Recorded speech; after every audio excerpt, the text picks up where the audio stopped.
My name's Andrew Koenig. This is my first GPSL presentation, so feels good to be here. I'm glad y'all are here to tolerate me and my BS today.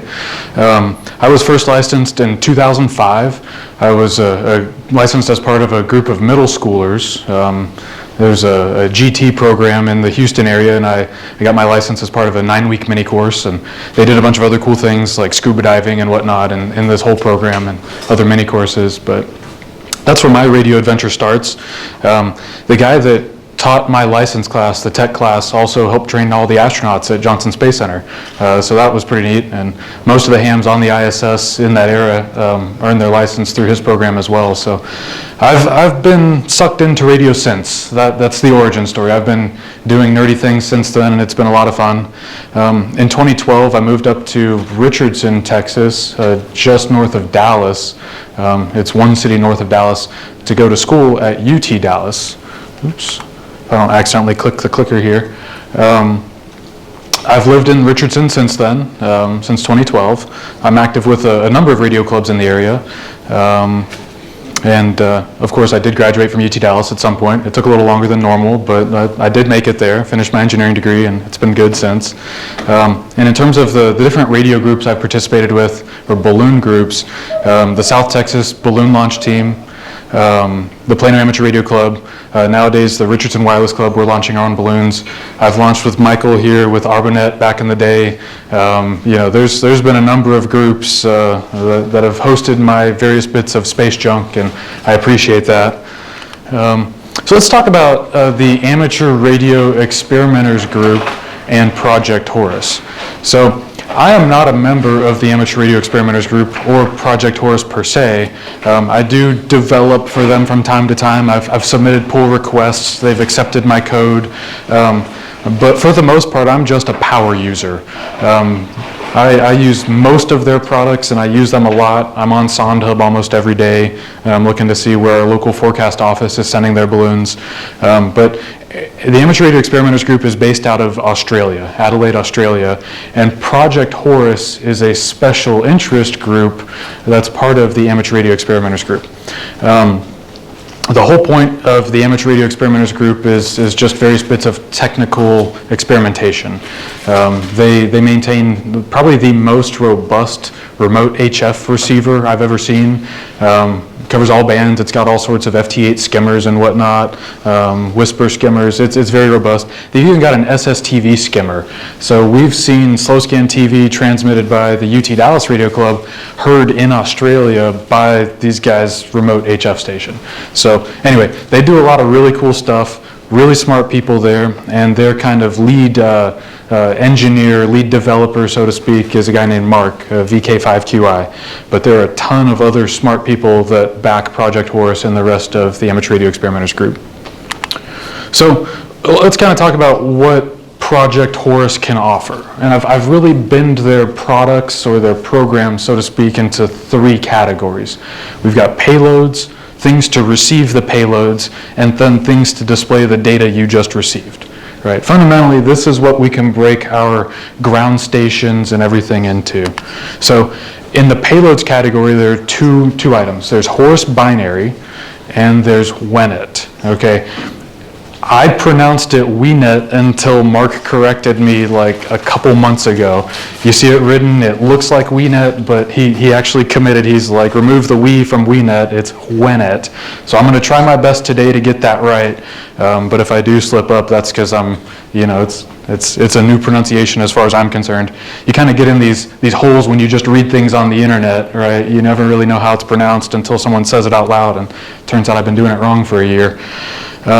In terms of the reception, let's see, there's a handful of things here. For Horus binary, you can receive it with Web Horus, and we'll do a demo of that here in a minute, Horus GUI, and Horus DMOD library. WENET also has a receiving component. It's part of the same repository and also very easy to install. Now here's where things get a little more convoluted with the display. So everything phones home to SoundHub Amateur. And real quick show of hands, are y'all familiar with SoundHub Amateur? Have y'all used it before? Yeah, okay. The people paying attention have used it before. Chase Mapper is another program that allows for local display, and we'll discuss that as well. And finally, ssdv.habhub.org is where images get uploaded to that are transmitted via WinNet, and we'll talk about that as well. So let's talk about Horus Binary version 2, the tracking and telemetry protocol run or as part of the Project Horus program. Fundamentally, this is a replacement for APRS. APRS is for old goats, and looking around the room, I can understand why it's popular, but I'm here to suggest a newer and better protocol, and that is Horus Binary version 2. Technical details here. It's a 100 baud 4 FSK protocol. It encapsulates a 32-byte payload, and that includes all of these things here, all of the relevant tracking data. In addition, you have 9 bytes for you to add user payload data. So if you've got a radiation sensor, if you've got pressure, temperature, humidity, you've got some counter, you've got anything that you can fit into 9 bytes, you can append it to the end of the Horus binary payload, and it just gets encapsulated with the rest of the data. It takes 3.3 seconds to transmit a full packet after the forward error correction. And I know Glenn mentioned earlier that there was no FEC. That's actually a little bit in error. There is FEC. It is Golay encoded, and it actually does a really good job. Collectively, the 4 tones use about 1 kilohertz bandwidth. The tightest you want to space these is in 10 kilohertz steps, and that accounts for some drift on the transmitter. You know, at altitude, when the local oscillator in the radio sonde cools off, it will drift a little bit. And so we usually like to do no tighter than 10 kilohertz spacing with the RS-41s. There's another radio sonde here, the DFM-17, and you might even want to go a little wider on that. It doesn't have as high stability of an oscillator. But this is what the modulation actually looks like. These are the 4 tones being transmitted in real time. I mean, not right now, but this is what they look like on an FFT, not sped up, not slowed down. This is 100 baud 4 FSK, and it's a really neat thing to hear. In terms of the benefits of this protocol, why you should absolutely run it, it's got a much higher noise immunity. It has a 20 dB, actually even slightly better than 20 dB advantage over 1200 baud AFSK. AFSK is just wasting gain, right? Because it's audible FSK on top of, or it's you know, changing 2 tones, 1200 and 2200 hertz on top of standard FSK. So you're just throwing away dB, right? It's just not great. It's highly inefficient. So by doing just raw FSK like this, you can really gain a lot of link back, a lot of signal integrity. And typically when we fly these, we're running 25 milliwatts, 50 milliwatts. And we'll copy packets far further than any APRS transponder on our flights. I say can be received with a wet string. The guys down in Australia have had over 750 kilometers from the balloon to a receiver, and that was with a quarter wave antenna on the receiving side. All right, that's quite impressive. Quarter wave on the balloon, of course, quarter wave on the receiving side, 750 kilometers. Very, very impressive. Disadvantages. There's one disadvantage as far as I'm concerned, and that's that there are fewer ground stations. I don't really register the UHF sideband capable radio as a disadvantage, because for 30 bucks you can get these little guys. This is a Quansheng UVK6, and it can receive the Horus binary. I think the one that was transmitting outside died. I've been using old batteries in it. But yeah, it's this little $30 radio here can receive it. And let me punch in another frequency. I'm waiting for this one to boot up here.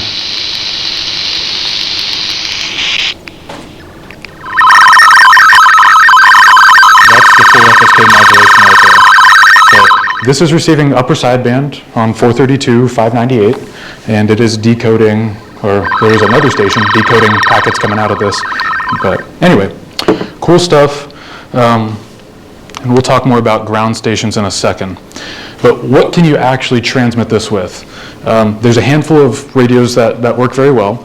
There's the Vaisala RS-41, That's this guy.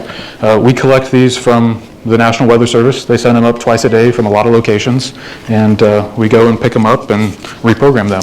So I'll pass this around. That's what it looks like fully encapsulated, just as it comes from them, minus the sensor stock. But the actual PCB inside there, I'll send this around too. Let me pop out the batteries so you can see the microcontroller under there. That's the bare PCB. And all it is an STM32, right? It's an STM32 and a Silicon Labs ISM band transmitter. And the circuit in there, the matching circuit, is already tuned for UHF. It's intended for 403 megahertz, but it works very well at 432. Another option, depending on where you are geographically, is the GRAW DFM17. That's this guy here. The Weather Service sends these up from about half of their locations. So it's the Vaisala RS41 from half. It's these guys from the other half. And very similar platform, except this one runs off of two CR123 batteries. There's not really anything unique to see on this one, so I'll keep it up here. But at the end of the day, it's just another radio sonde that they launch twice a day. Last year, actually here at GPSL, I saw a talk by Max. I forget Max's last name, but he gave a talk on the New England Weather Balloon Society Tiny 4 FSK tracker.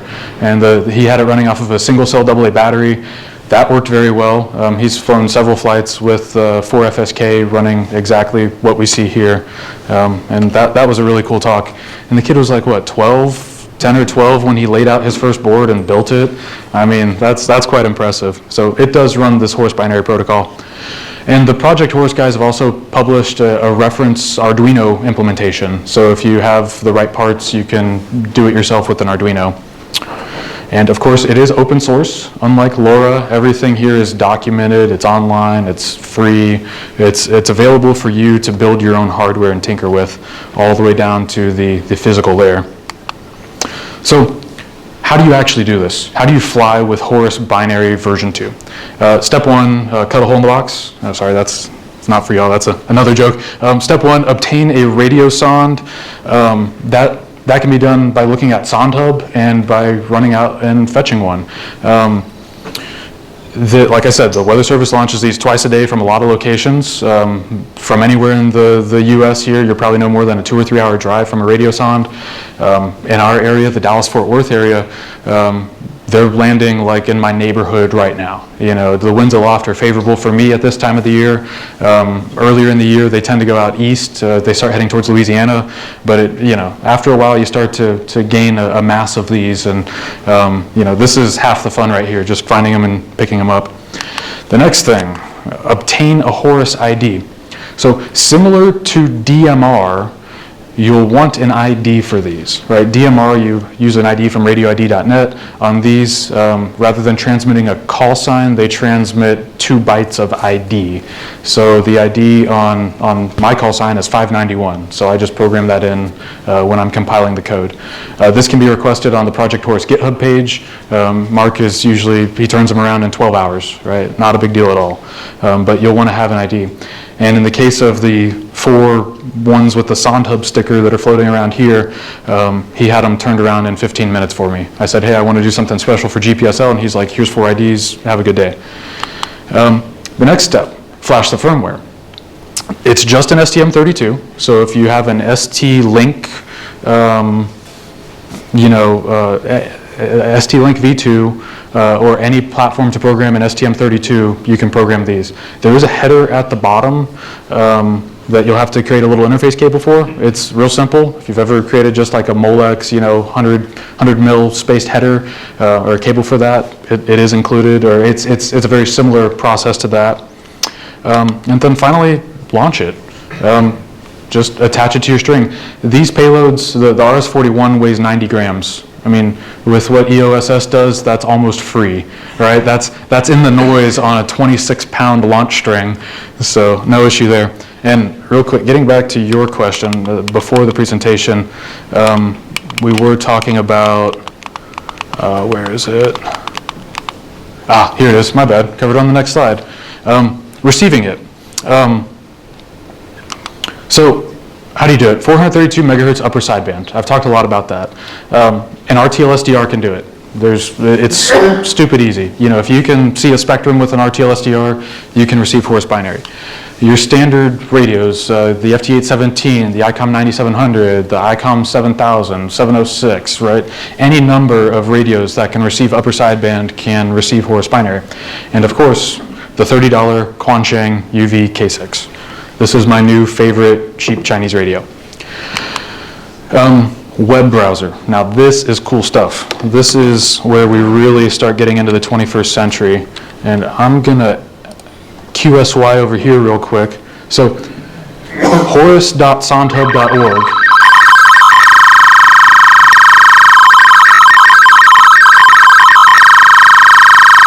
And you see how the GPSL packet just showed up there on the left side?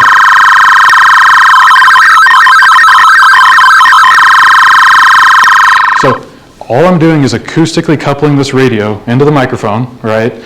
The computer is configured to pass this microphone audio to this web browser, and it's decoding those packets.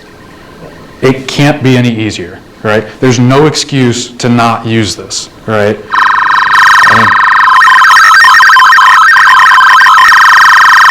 There you go, another packet, right? This one doesn't have latitude or longitude because y'all are passing it around right now. It's somewhere in the back of the room. Yep, there it is back there. The one that was outside sitting on the back of my truck did have a GPS lock, but the batteries died in it because like I said, I'm using old batteries, ones that have already flown before. But anyway, it's really this easy to receive it. Let's see here.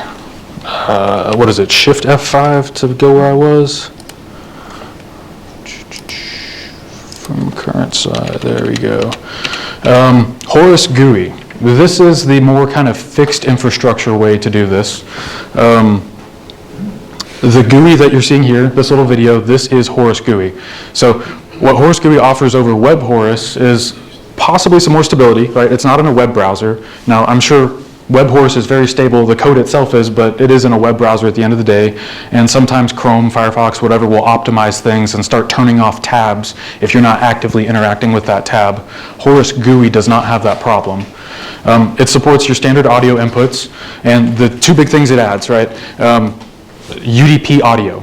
If you're using GQRX or SDR++, there's a way to route audio via UDP. This skips the virtual audio cable. Right? We've all had issues with virtual audio cables. They really kind of suck. I mean, yes, we can get them working, but it's kind of a kludge. But UDP audio, you just say, hey, start transmitting audio on this port to this IP address, and then you tell Horus to start receiving it, and it just works. It's plug and play. Rotator control, that's another big one. Rote Control D, this is the standard library, part of HamLib, Ham library to drive your radios and whatnot.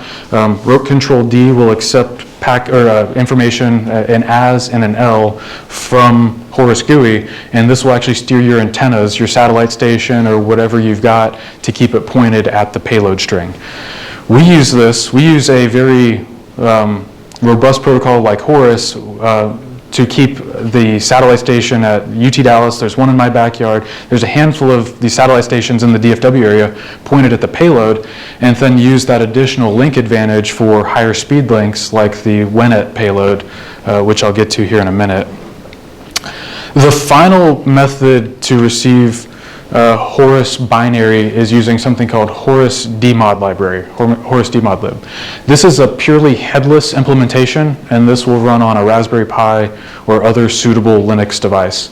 There is a Docker image for this, if you're familiar with Docker, and this will directly interface to an RTL SDR. Now, I see some of y'all with phones. I do have a QR code at the end of this with links, a link to this whole slide deck, so take pictures, but also I'll have a link here at the end. So anyway, Mark and everybody else involved with the Project Horus team has worked really hard to make it easy for everybody to participate with Horus binary.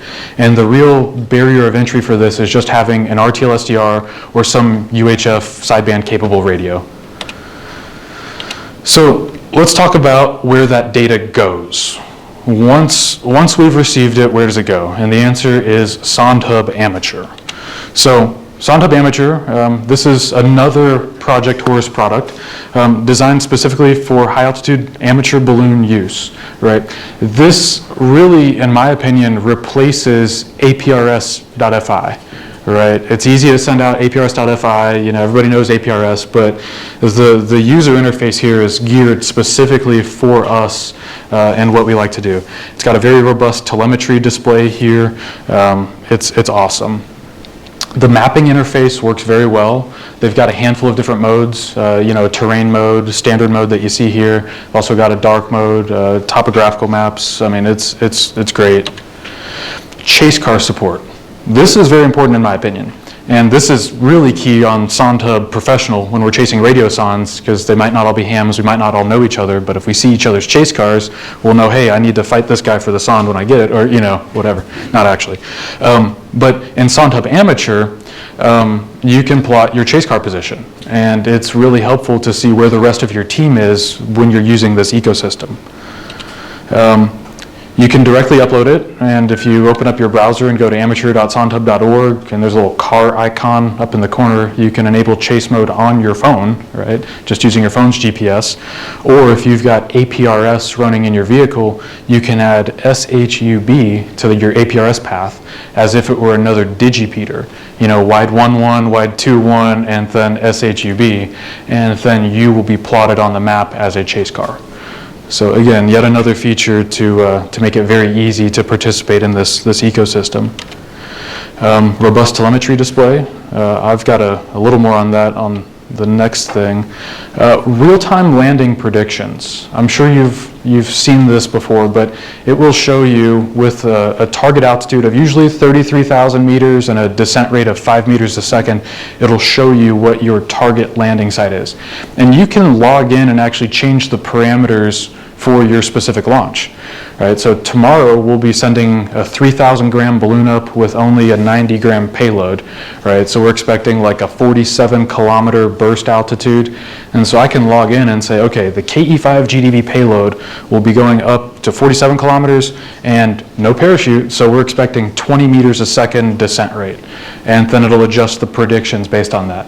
You do have to log in for that. It's not hard, just your Google ID or whatever, but that is an option to change those parameters as needed.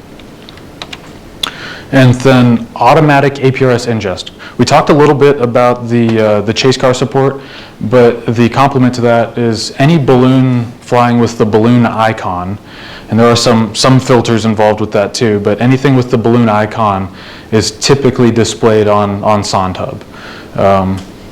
It works really well. That's how a lot of the Whisper payloads are displayed.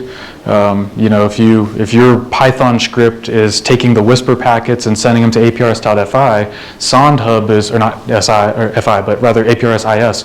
SonTub will then ingest it from the APRS IS servers and display it here. So if you're running the balloon icon, it will likely show up on the map here. So the coolest thing here, and Glenn mentioned this a little while ago, is the plots feature. And let's click on the link. Uh-oh.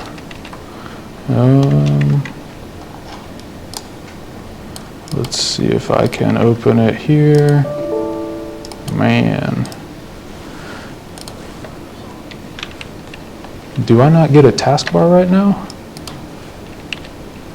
Here we go. Come on, Chrome. Of course, it didn't actually make it to the clipboard, so we'll just go the long way around here. Stand by a second.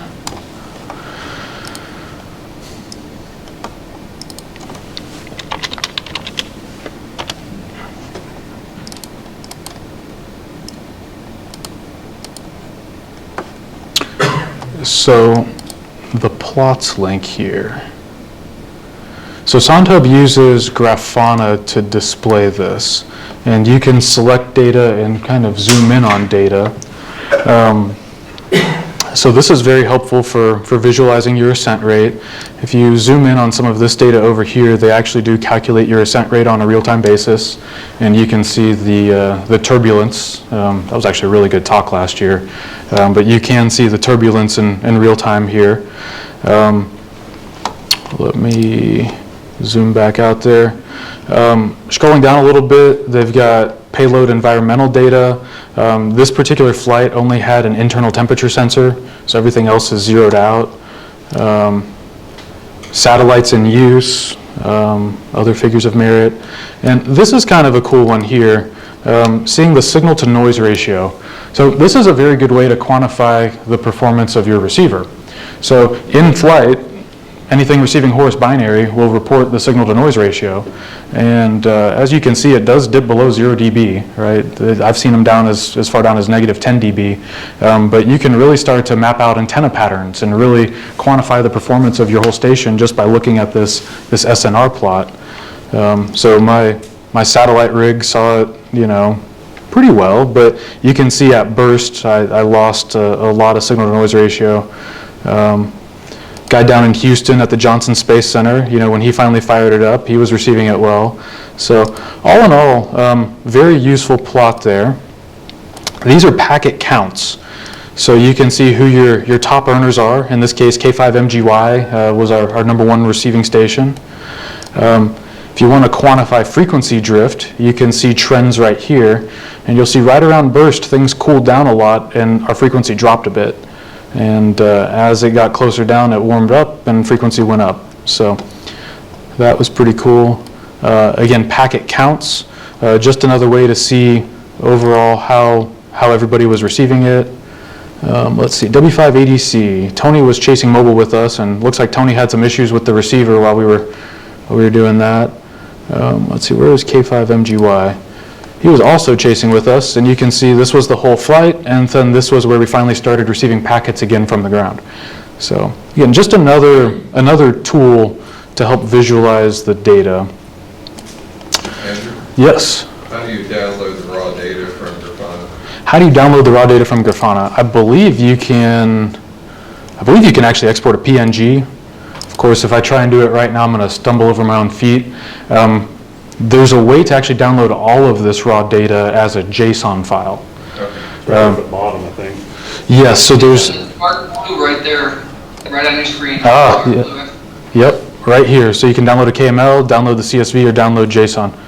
Thanks, Mike. So yeah, right there. That's all it takes.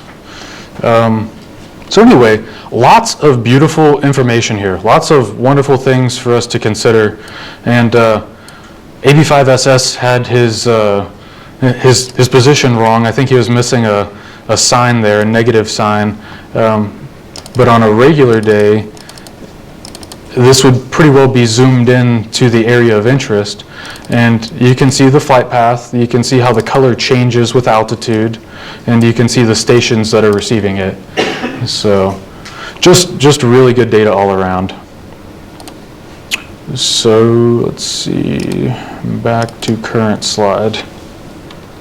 Oh, and one other tidbit I meant to mention to answer your question. So centering the frequency on Horus binary, usually you want your F2 and F3 to be right around 1.5 kilohertz. If these four carriers are too low or too high, you're going to be throwing away potential drift tolerance, so to speak, right? So if this starts to bend in frequency at altitude due to temperature, you want to have plus a kilohertz, minus a kilohertz. And with 3 kilohertz bandwidth on a standard sideband radio, you typically want this to be centered right there around 1.5. And that gives you a little tolerance. So anyway, SoundHub Amateur. All things said and done, this is the place to be for tracking our amateur balloons. Now, what do you do when you're lacking cell reception? The answer is ChaseMapper.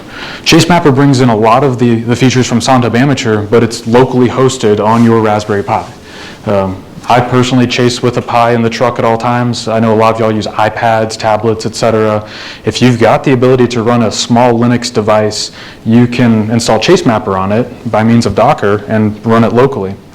So how does it actually receive the packets though? Well, all of the Project Horus decoders will beacon the payload summary data, so that's latitude, longitude, pretty much all the data coming down via UDP packet, and broadcast it to everybody on your network. right? So Chase Mapper listens for those UDP packets and then plots them on a map for you. It's very seamless as long as everything's running on the same local area network, right? So your laptop running Windows might be running Horus GUI, and that's fine, and your Pi running Chase Mapper can then receive the packets from the laptop in a very seamless fashion. It also has chase car position uploading. There's a little GPS on my station up here on the table plugged into the Pi, and that does my chase car position uploading. It does real-time offline predictions. You can cache the GFS model on your Raspberry Pi in Chase Mapper, and every 15 seconds it'll run new predictions for you. It'll give you 2 plots, 2 tracks. It'll tell you as if the balloon burst right now, right? So if your EOSS running heavy, right, and you're not going to quite make it to that predicted altitude, it'll tell you what happens if you burst now, and then what happens if you burst at your target predicted altitude. The red plot that you see there on the right is burst now, and then the blue one is the prediction for the target altitude. After burst, there's a red text that shows up in the bottom right part of the screen, and it has a timer, and that will give you the estimated time to landing, right? So if you're driving down the freeway, you're driving down on the country roads, whatever it is, that's how fast you need to be going, right? You can tell I've got 10 minutes left, I've got 5 minutes left, and I've got 1 minute left, and at that 1 minute point, you better be parked and looking up, right?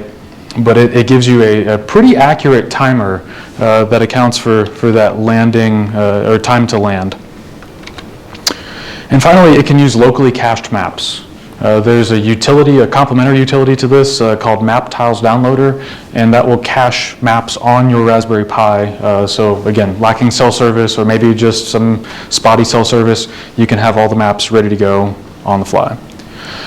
These 2 little balloons here, these details show up close the data available on the screen in addition to just the raw map. Up at the top of the screen, it shows you the altitude, speed, descent rate, everything. And that's for the selected balloon. And then down in the bottom right, it'll show you a list of all the payloads you're receiving. That might be 5, 10 payloads, however many are being ingested by Chase Mapper. So how do you install it? It's pretty straightforward. It runs in a Docker container.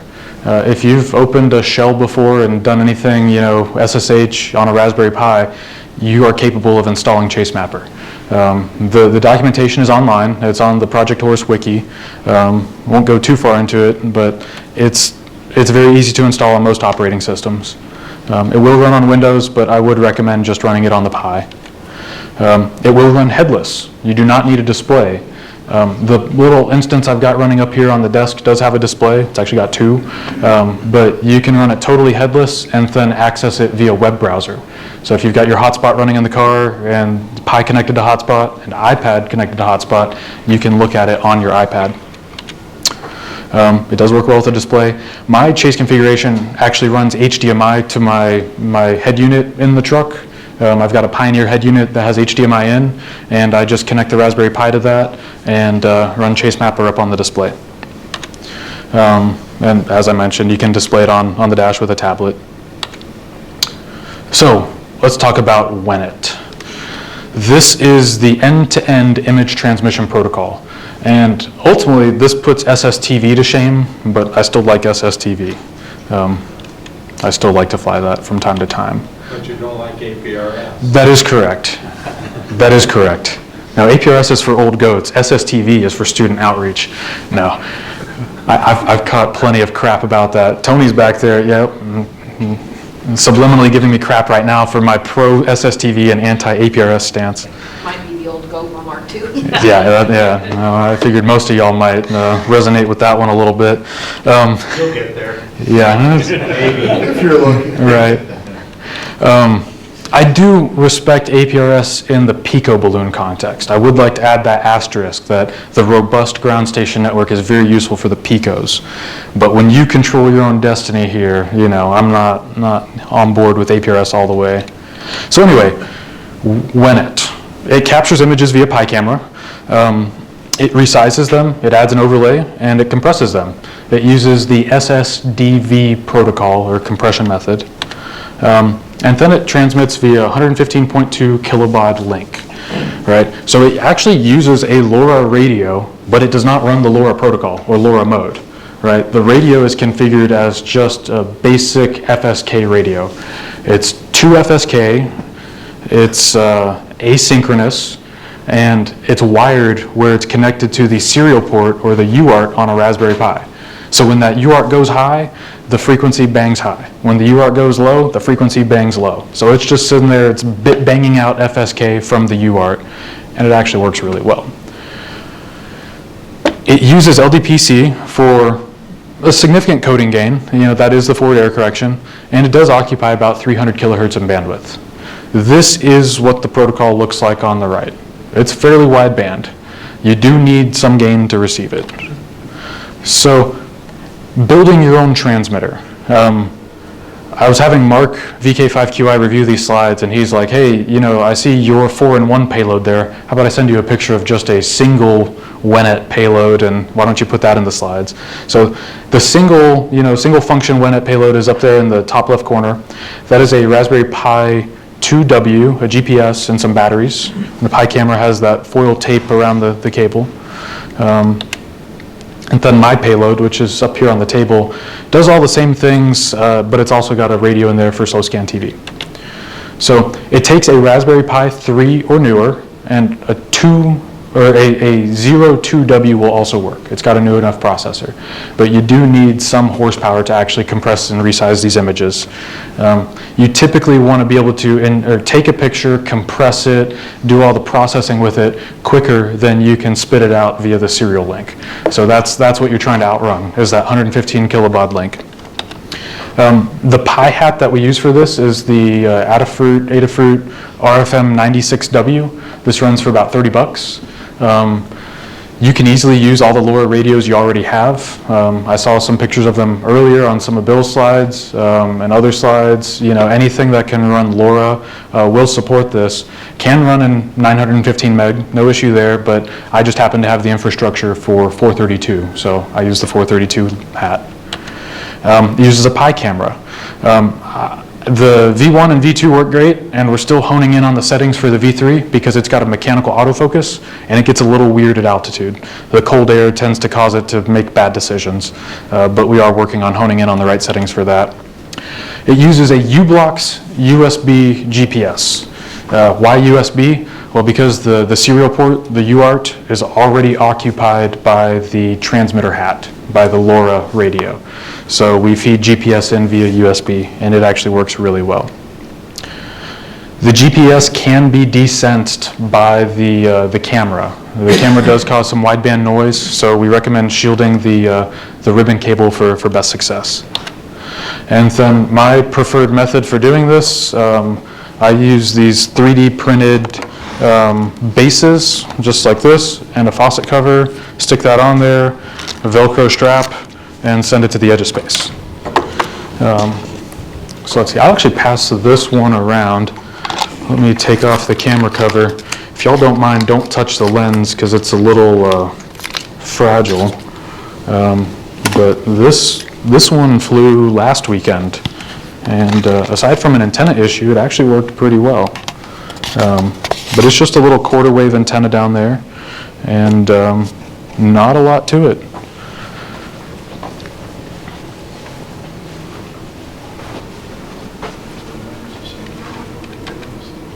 So, building a receiver. This is where things actually get a little more complicated in my opinion because you need a lot of gain. All right? The LoRa radio runs 17 dBm or 50 milliwatts. And when you're running 115.2 kilobaud at 17 dBm, you're going to need some gain on the ground station side. So the receiver itself needs to be a Pi 3 or newer. An RTL SDR, and a preamp is highly recommended. There's a company called Uputronics that makes really nice 434 megahertz preamps with an integrated SAW filter. Keeps a lot of the business band and other ham trash out of your receiver, and I highly recommend that. Neat antenna gain. A turnstile antenna can work on a chase vehicle. It has just enough gain to be useful. I personally haven't built one, but the Australians report that it works very well. And then my personal preference is a tracking azimuth and elevation station. So this thing right here on the tripod, this is a Yaesu G5400 on a camera tripod with a satellite grade UHF Yagi. I don't even know how many elements are on there, but it's about 8 feet long. And it just works. I've got an LNA sitting on the back of this antenna. I've got just a standard Nuelec, off-the-shelf Amazon $30 whatever LNA back there, and it's right at the feed point of the antenna, and that really helps. And then in the yellow box here, I've got the G54 or G5500 control head. I've got a Raspberry Pi running the exact same software, and it just stays pointed at the payload the whole time. And this is our best success for getting these images down in real time. This also runs in a Docker image. Again, anybody can install a Docker image. It's super easy. It's about 3 commands and it just works. It's almost as easy as sudo apt-get install. And then finally, once all this is working, it'll upload things to ssdv.habhub.org. So I'm going to QSY over there real quick and let's see here, ssdv.habhub.org. There's a good chance there's going to be a bunch of APRS lovers that show up on the screen here. Uh-oh. So this is being transmitted in real time from the payload right up there, and it's being received by the Raspberry Pi that's sitting right next to it. And there's not much to it. It just uploads images as it receives them, and you'll see partial images come through. As the downlink is scanning, you'll see half an image, 3/4 of an image, and then the whole thing. If there's packet loss, you'll see some squares missing from this, chunks of pixels. But all in all, this is it, and this is a pretty good image to receive in real time from the edge of space. This is a lot clearer than slow scan TV, and it's a lot simpler than any DVB-S payload. I really want to fly DVB-S, but I'm just not quite there yet. However, this just works. So anyway, let's go back to the slides.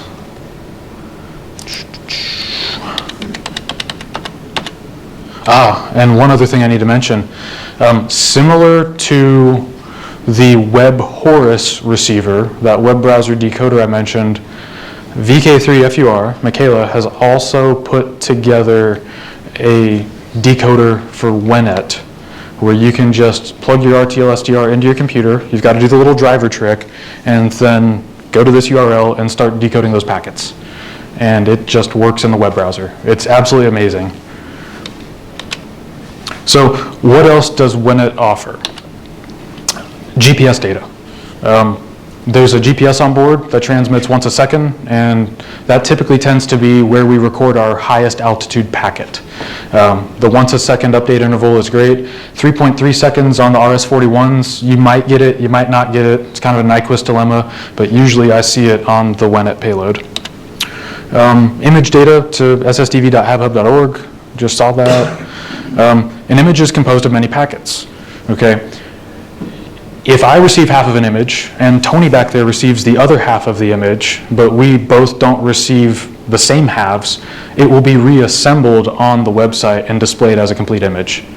It's a really cool voting type setup. If you're familiar with like analog voting systems, it's very similar to that, but it's in the digital domain, and it just reassembles all the packets that it gets regardless of what receiver they came from and what order they came in.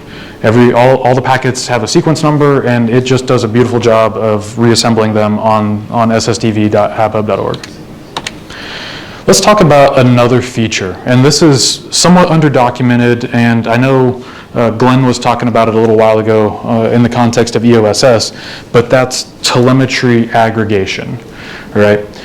This Pi up here has a Wi-Fi hotspot running. It's running in host mode or AP mode, and you can actually see it right now. If you pull up your phone, you'll see WENET. It's an SSID, and student payloads or any guest payloads can connect to that, and via simple UDP packet can broadcast data, and then it comes down on the telemetry downlink, right? So I'm always going to have my satellite station tracking this, and we're going to have a handful of other people trying to receive these packets coming out of this, but a student payload may not have that type of infrastructure, right? You're talking about LoRa, you're talking about really noisy links. You know, we've demonstrated that Meshtastic works, but doesn't work all the way up, right? This does work all the way up, and if a student just wants to get a Pi Pico W, right? That's like a $7 microcontroller.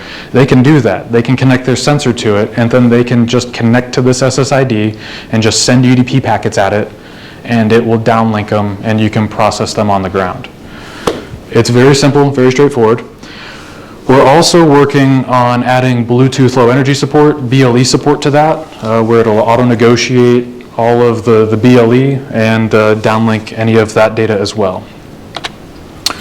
Here's an example image we received right from the edge of space. As you can see, there's like 10 packets missing from the bottom right corner, and that's this image was captured pre-burst and transmitted post-burst. And in the post-burst chaos, which was really just a big jumble of payloads, one of the trash payloads sheared the antenna off of this payload.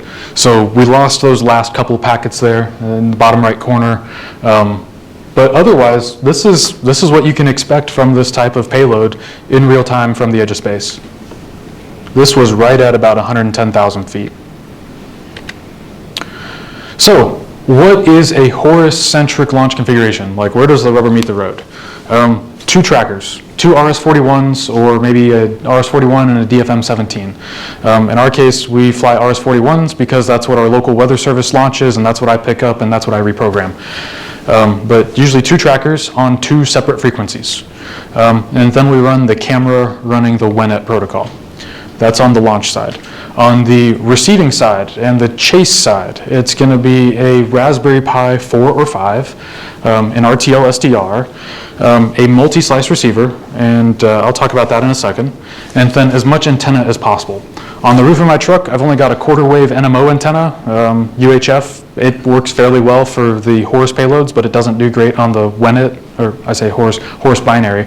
It doesn't do great on WENET though. It does very well around the launch site, but not at altitude. But then, you know, in Zach's backyard right now is that satellite station that I showed just a second ago, and hopefully that'll pick up the slack on the WENET payload. We run Chase Mapper for local access. We run SoundHub Amateur for remote access. And then I do like to just watch the images stream in on my dash on ssdv.haphub.org. But this is the whole thing. This is where the rubber meets the road. So let's talk about how you can receive all these things at the same time on one Raspberry Pi. I've been talking a lot about Docker. And so with our group, the Richardson Balloonatics, we've assembled this Docker Compose file. So Docker Compose allows you to take a bunch of applications and run them at the same time and have just a single text file that defines what they all are, right? So, you know, in the APRS realm, you've got Direwolf. We'll say you need one Direwolf instance to receive on 144.39. You needed another one to receive on 144.34. Third one on 144.700 or whatever frequency I saw earlier, right? You can use Docker to run all these things simultaneously. And Docker Compose allows you to really orchestrate that in a very easy to digest fashion. So what we've done is we've taken a single RTL SDR, and we've coordinated all the payload frequencies to be in the 2 megahertz usable bandwidth of that RTL SDR, and we're using a program called KA9Q radio to do the multi-slice receiving. So this list of containers you see on the left side of the screen, those are all the receivers running, and Chase Mapper and KA9Q radio for our configuration this weekend. Right? We could have up to 15 Horus binary payloads transmitting tomorrow if everything we've accounted for flies. And this protocol will receive all 15 of them at the same time because they're all in the bandwidth of that RTL SDR. KA9Q radio is what really glues this together. I mean, it's like a flex multi-slice receiver, but it runs just bare bones Linux, and it's free, and it's very well supported by Phil Karn. It's really a genius thing. It's very efficient too. It uses some newer FFT techniques to actually do its processing, and I'm just very impressed with how it works. Integrated in this, I mentioned 15 Horus binary decoders. We've also got the WNET decoder. We've got Chase Mapper running, and then another program called Map Tiles Downloader, so you can cache those maps offline as needed. More information is at the Richardson Wireless Club's GitHub page, rwk/Balloonatics. So anyway, what does it look like in hardware?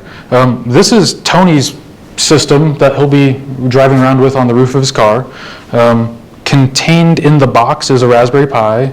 In the second box is a preamp, and then you see that quarter wave Omni there. Now, for our launches out of the DFW area, this quarter wave will work a little better because there's usually a bit of chasing involved. You know, it's not going to go up and come straight down. The look angle of the antenna is more preferable for those longer tracks. Tomorrow may or may not work, but we'll find out. Inside the box, this is what it looks like. There's a USB power bank under the Raspberry Pi. There's the Pi itself. On top of the Raspberry Pi with that little USB extension is the RTL SDR. That little PCB, the blue one off to the side, is a 12 volt to 5 volt DC buck. So you can plug in a power pole connector, power this thing externally. But we found that with like a 10,000 milliamp hour USB battery bank, you can run for 4 or 5 hours. It's good enough to get through the whole flight and chase process. You know, so usually what we do is we pull into the launch site, plug this all in, and then start unloading the hydrogen, set up, launch the balloon, get it in the air, blah, blah, blah. And usually there's 25% battery in the thing by the time we have the payloads back in the car at the end of the process. The next tool of interest, the SondHub Burst Calculator. Quick show of hands, how many of y'all know this exists? Not many. Sondhub.org/calc. Okay, this one's great. Your inputs are your payload mass in grams, not freedom units, but grams, balloon mass, and they've got a drop-down menu of all the typical balloons you'll buy. In this case, I'm showing the Kmont 1600 gram. You enter your target burst altitude in meters or your target ascent rate. We usually like to fly at 5 meters a second ascent rate. That's right around 1,000 feet per minute. And so with a 2 kilogram payload, a 1,600 gram balloon, and 5 meters a second ascent rate, the calculator here says that I should hit 34 kilometers. That's going to be this number right here. It also gives us a target time to burst, the neck lift. This is the number you should be reading on your scale when you're inflating your balloon. And then it also gives you the volume here. So this is really useful knowing that this is going to take a half a tank of hydrogen, right? 150, about half of 300. There's also an advanced menu at the bottom where you can change from hydrogen to helium and modify some of the other parameters on the calculator. So anyway, that's all I've got. If you need more info on any of this, feel free to reach out to me, KE5 Golf Delta Bravo @gmail.com. Project Horus can be found on GitHub, github.com/Project Horus. SondHub, I'm sure you're familiar with those links. And then this QR code should direct you to these slides if I can actually do things right. I know there's a lot of information in here, a lot of it came by real quick, but hopefully you can learn something from the slides if you need to review it in the future. So, thank you all. I guess I should ask, are there any questions? So much, so quick. Yeah. Nothing?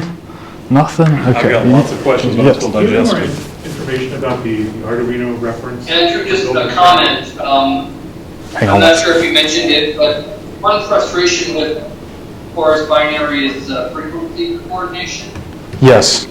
So unlike APRS that all run on one frequency, you know, if you have 10 trackers, you have to use 10 different frequencies.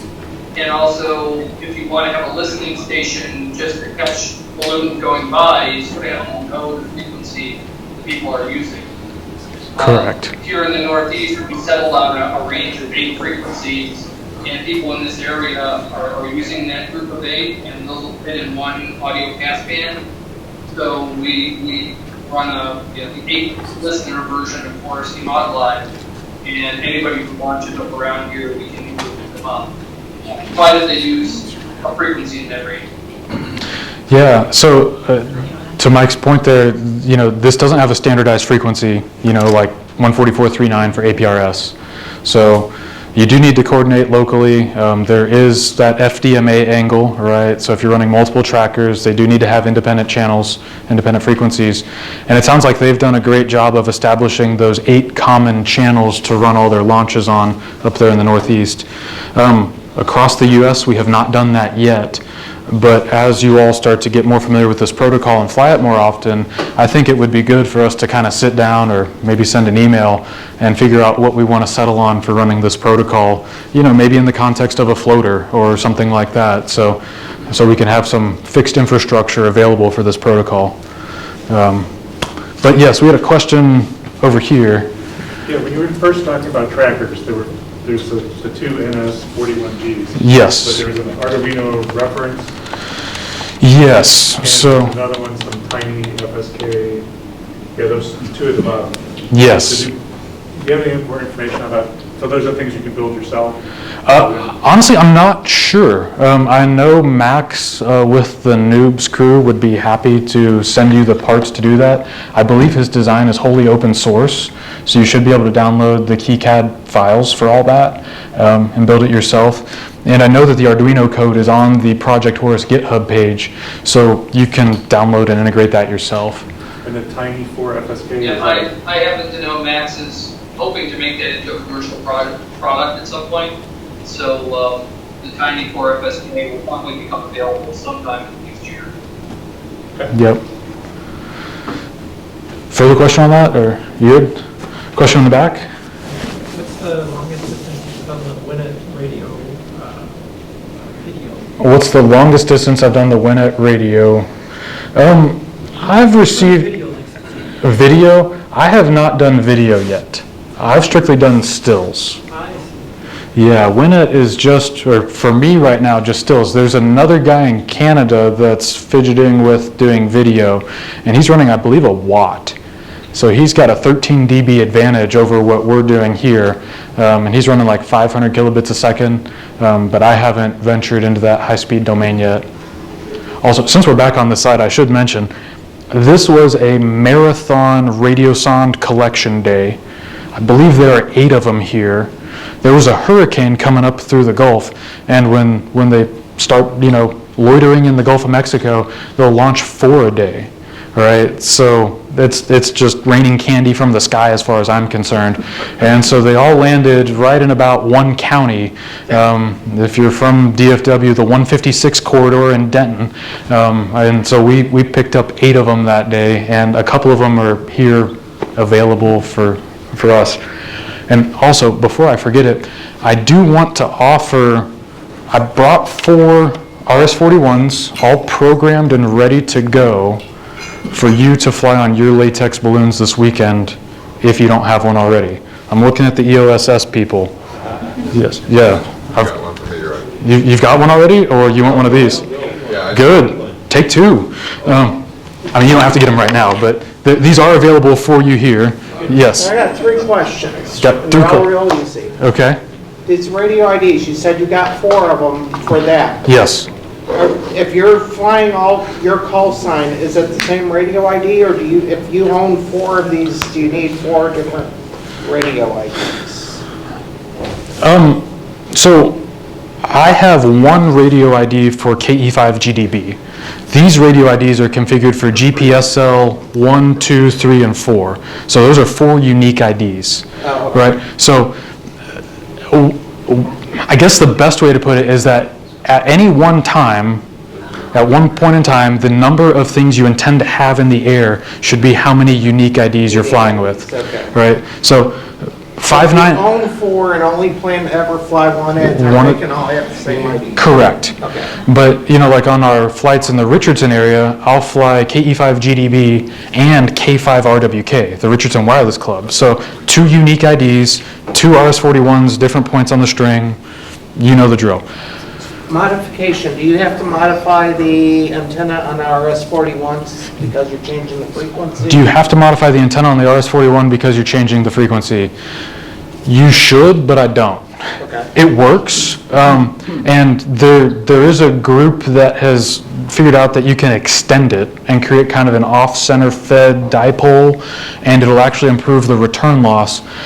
But what I didn't have time to do, but fully intend to do, is to hang one of these in the backyard, go set it on one side, receive antenna on the other side, spectrum analyzer with a marker looking at that value, and then hang a long antenna and just start snipping, a ½ inch at a time, and go all the way up until I'm down to an inch left, and figure out at what length I got the best reception across the backyard. And then the HT. The HT. I know that HT has a lot of, I don't know what they call them, but mods. Yes. Firmware. Alternate firmwares for the Quansheng K6. Obviously, out of the box, it doesn't probably do the upside Correct. down.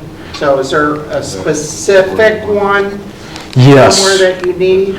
So the firmware this is running is the F4 HWN firmware. F4 HWN.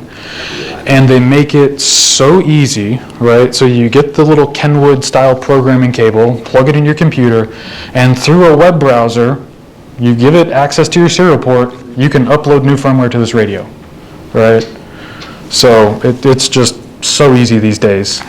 But yes, the F4 HWN firmware running on the Quansheng UV-K5 or UV-K6, and you can receive sideband. Now, this is not a great receiver. This is wide open front end, receivers totally trashed in the Dallas area because of all the business band stuff we have, but it gets you on the air. And I have received Horus packets from this at altitude, so it does do something. So you wouldn't recommend it as your primary receiver on a... I would more closely recommend the RTL SDR. If you're going to spend $30, I'd go with the RTL SDR before this. Okay. But this would be in the same cart on Amazon, just as number 2, not number 1. For testing. For testing, yeah, and it's a decent HT otherwise. But at $30, if it falls off the tower, I don't care. So I'd just have this anyway. I've got 3 of them. Yeah, Mr. Brown. You mentioned last night that there was a difference in the RS-41s. We've got a site that moved down from Alaska to the Bankhead Forest in northwest Alabama. They launch 4 of these a day, every day. In fact, Mark's tracking one right now. They're all RS-41s, but I don't know which version. And what's the difference between the versions on the RS-41s? So, good question. What is the difference between the versions of the RS-41s? There's 2 different configuration bits you should be aware of. There's pressure sensor or no pressure sensor, and that has no bearing on any of this. And the other kind of configuration bit is the PCB version. If the PCB version ends in a 2, like an RSM 412, actually the 421, a 1 or a 2, it's got the STM32F103 processor. That's good news. The newer RS-41s, these PCBs started showing up in the US about 6 months ago. The newer PCBs have an STM32L412, okay? That newer STM32 is not yet supported by RS-41NG, but we're working on that. We're right around the corner on that, and we should have that out soon. Yes? The ones he's referring to say RS-41-SGP. That's the one with the pressure sensor. Yep, those are usable. I don't think you can talk to the pressure sensor, but the rest of the hardware is usable. So no issue there.